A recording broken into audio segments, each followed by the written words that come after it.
श्री अकाल, अस्सलाम वालेकुम जनाब, कैसे हो आप सब? Hope so guys you all are doing absolutely great and fine. और गाइस आपको पता है हमने बहुत बार सुना है कि यहूदियों में से अजीब से एक स्मेल टाइप आती है ना। हमने एक किस्सा सुना था भाई, ये कि कैसे कैसे करके खुदा ने अजाब आया था उनके अजाब ऊपर आया ना। था यहूदियों पे। हाँ। तो इसलिए उनके फेसेस येलो होते हैं। ये चीज हमने सुनी थी एक बार ना, कोई किस्सा। वैसे ही आज की वीडियो भी यही होने वाली, यहूदियों की लाश से बदबू और फलस्तीनियों के जिस्म से खुशबू। हाँ, शहीदों के वाह। जिस्म से खुशबू। भाई देखते हैं क्या है इस वीडियो के बीच में, सही में क्या है, क्या सच करते है? हैं। हाँ देखते सच हैं। है भाई, देखते हैं इस वीडियो का कि क्या हाँ। चीज है भाई। बहुत अमेजिंग सी वीडियो लग रही है ये। शहीदों की लाश से कभी बदबू नहीं आती, हमारे दादा कहा करते थे। और हमने ये वीडियोस में देखा भी था, सुना भी था, कहानियों में भी ये सुना था। लेकिन आज हम देख रहे हैं। हमने वाक़ए करबला में ये बात सुनी थी कि शहीदों के लाशों से खुशबू थी। करबला के चारों तरफ फिज़ा ये सुना में है खुशबू ही हमने खुशबू थी। वाक़या में हमारे आपके खून में बदबू आती है। कोई लाश पड़ी हो, 1 घंटे के बाद बदबू आना स्मेल शुरू आती होती है है। इसमें। लेकिन शहीदों की क्या बात है भाई, पहचान ही अलग है। सही में यार। मेरे दोस्तों, गाज़ा की बात बाद में करूँगा। क्या आपको मालूम है कि दर्जनों जो यहूदी सैनिक, इज़राइल के सैनिक मारे गए हैं गज़ा के अंदर, बिल्कुल -डिग्री टेम्परेचर के ख़तरनाक रेफ्रिजरेटर में उनके जिस्म को, उनकी लाशों को रखने के बाद भी बदबू आ रही है। ऐसी बदबू की चारों तरफ उसके खड़ा होना मुश्किल है। इज़राइल के सीनियर कर्नल कमांडर इस बात को खुद चीख चीख कर बता रहा है, एक्सप्लेन कर रहा है कि इतनी बड़ी फ्रिज हमको दी हुई है और उसके अंदर लाशें हैं, और लाशें वो जो अभी कुछ देर पहले जिंदा थे, कुछ ही घंटों में इनकी लाश से सड़ी हुई बदबू आ रही है। सुनिए, हस्बी अल्लाह नेमल वकील।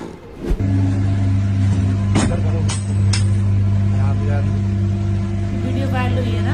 Ahora vamos a entrar a otra de las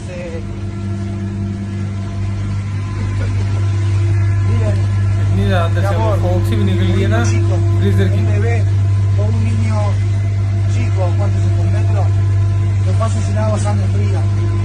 Toda esta gente no puedo comentar eso de dónde, pero es de uno de los kibutzim, un kibutz que llegó al norte del país, que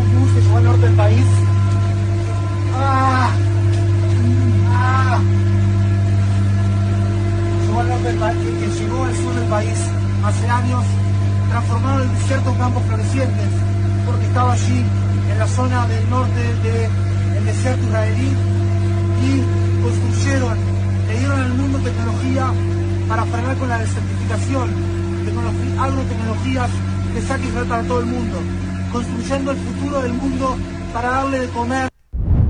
Allah Akbar.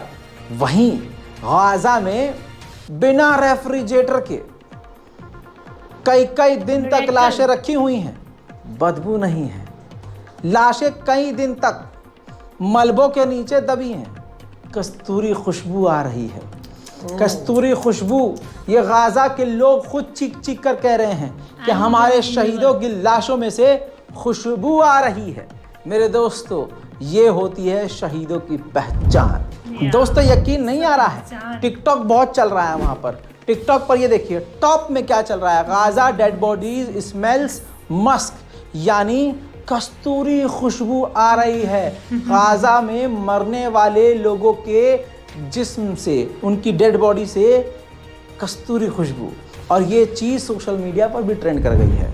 Germany का air force का commander Israel पहुंचा है। जो बात मैं कह रहा हूं उस पर आप ध्यान नहीं दे रहे हैं। दुनिया की तमाम बड़ी शैतानी ताकतें इस वक्त शैतान इज़राइल के साथ हैं। किसके खिलाफ? मुट्ठी भर गाज़ा के खिलाफ। तब भी परवरदिगार, तब भी अल्लाह उनके साथ है। वो कुछ घंटे पहले मर कर सड़ रहे हैं और गाज़ा के लोग शहीद होकर महक रहे हैं। साउथ अफ्रीका को मैं अपने 30 लाख सब्सक्राइबर की तरफ से शुक्रिया अदा करता हूं और झुककर सलाम करता हूं कि जो आपने किया वो कोई अरब मुल्क नहीं कर पाया। अरब मुल्क सिर्फ हिजड़ों की तरह तालियां बजा रहा है। सुनिए दोस्तों, दिल खुश हो जाएगा। साउथ अफ्रीका ने सिर्फ अपना एम्बेसडर नहीं बुलाया है, साउथ अफ्रीका ने अपने तमाम सरकारी अधिकारियों को उनके पूरे साजो सामान के साथ वापस बुला लिया और कहा कि ये अंतर्राष्ट्रीय लेवल पर इंटरनेशनल कम्युनिटी के सामने टेबल के नीचे खुल्लम खुल्ला जेनोसाइड चल रहा है और इस दौर में ये एक्सेप्ट हम नहीं कर सकते। ये कहते हुए इजराइल से पूरी तरह से रिश्ते नाते खत्म कर दिए हैं साउथ अफ्रीका ने। सलाम हो।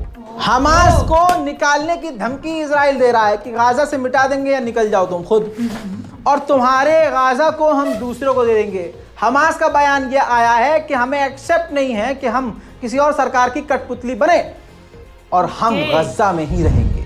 अमेरिका ने खुद बताया है कि हमारे 45 अमेरिकी सैनिक बुरी तरह से घायल हुए हैं जो इराक और सीरिया में अमेरिकी बेसिस पर हमले हुए हैं, और इस वीकेंड में जो भी गुजरा है इस पर सबसे ज्यादा हमले हुए हैं। उधर इजिप्ट के ग्राउंड पर, बॉर्डर पर यूएई, गद्दार यूएई ने अस्पताल बनाया है और जहाज के जरिए इजिप्ट ह्यूमैनिटेरियन एड भेजी है।